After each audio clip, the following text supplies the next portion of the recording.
The Shark Deck.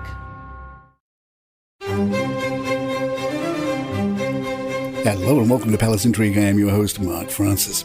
Harry and Meghan may no longer have Frogmore Cottage, but they have each other and were seen holding hands, laughing and smiling as they left an office building in Santa Barbara, California over the weekend. The Mirror reports it's unclear why the pair were visiting the building, which is said to house several businesses, including a Pilates studio and an organization that promotes yoga and Himalayan meditation. Harry did not make it to his friend's wedding. The Daily Mail reports Harry missed the wedding of his best man, Jack Mann. The Mail reminds us that after Prince Harry's nuptials, it was suggested that Mann was not just one of the ushers, but was in fact his real best man rather than William. And yet Harry didn't make it to Jack's wedding at St. Peter's Church in Stutton, Suffolk, where guests included Harry's friend, Thomas Van Straubenzee, godfather of Princess Charlotte. Omid Scobie has claimed that William was so incensed by revelations in his book Finding Freedom that he wanted Scobie banned from royal events.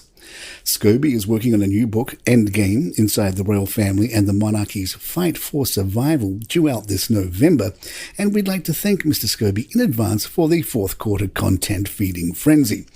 Billed as an expose of the chaos, family dysfunction, distrust and draconian practices of the House of Windsor, Scobie's Endgame chronicles the changes that have befallen the royals since the death of Queen Elizabeth II. In an opinion piece for iNews, Scobie revealed, "Sources told me that Prince William was so incensed by my revelations that his Kensington Palace team had given negative information to favoured journalists about his brother that he wanted me banned from his engagements." Yahoo adds that even though Scobie and William don't see eye to eye, the author praised the Prince of Wales' ambitious plans to find solutions to and eventually eradicate homelessness, along with Kate's early years' work. He wants to bring a fair and balanced view to what happens behind palace walls, but he warned, to report on the positive, you can't ignore the negative.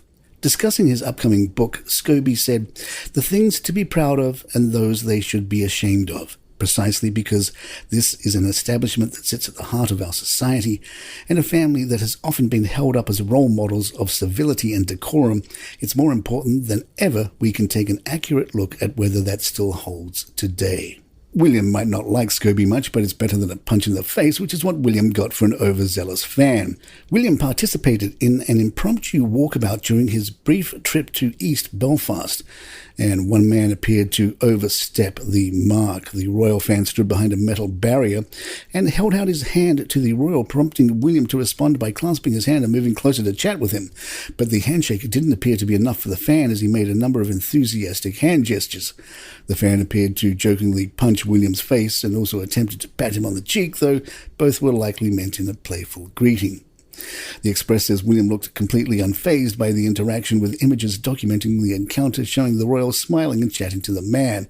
Other fans surrounding the pair could be seen smiling and laughing at the exchange. William got some good reviews from his subjects. Sandra, 73, told William, "You're more than lovely in real life, handsome." And Norma, 62, and Debbie, 57, both shared a hug with the prince. Norma said, "I got a hug and he smells beautiful." Palace Intrigue will be right back. Hey, it's Jordan Ross Myers, the man behind Twitter's notorious Lee Radswell and Don Gunvalson. I'm inviting you to join me every week for the Pretty Corrupt podcast. Along with my co-host, reality casting director Stacey Noel Connor, and disgraced entertainment TV producer Nate Safer, we probe the dark crevices of Hollywood, taking you inside the scandals of society's rich and infamous. Everything is fair game on the Pretty Corrupt podcast. Every Tuesday on all streaming platforms and at storicmedia.com. The Royal Watcher blog tells us Charles and Camilla attended the Animal Ball at Lancaster House in London to mark the 20th anniversary of wildlife conservation charity Elephant Family, which was established by the Queen's late brother Mark Shand in 2003. This year's annual Animal Ball was a celebration of Indigenous communities hosted by the Elephant Family in partnership with the British Asian Trust. On arrival in the garden at Lancaster House, the King and Queen were met by Ruth Ganesh, co-founder of the Elephant Family, and Richard Hawkes, chief executive of the British Asian Trust, and viewed the life-size elephant sculptures made from lantana, which were part of the charity's 2021 coexistence exhibition across the royal parks, some of which are now on display at Highgrove and Raymil. The king urged people to pay attention to indigenous communities before it's too late during a speech. I think it's over 35 years ago now that I tried to see if I could set up a project to collate as much of the indigenous knowledge and wisdom as possible throughout the world. But in those days, nobody wanted to know.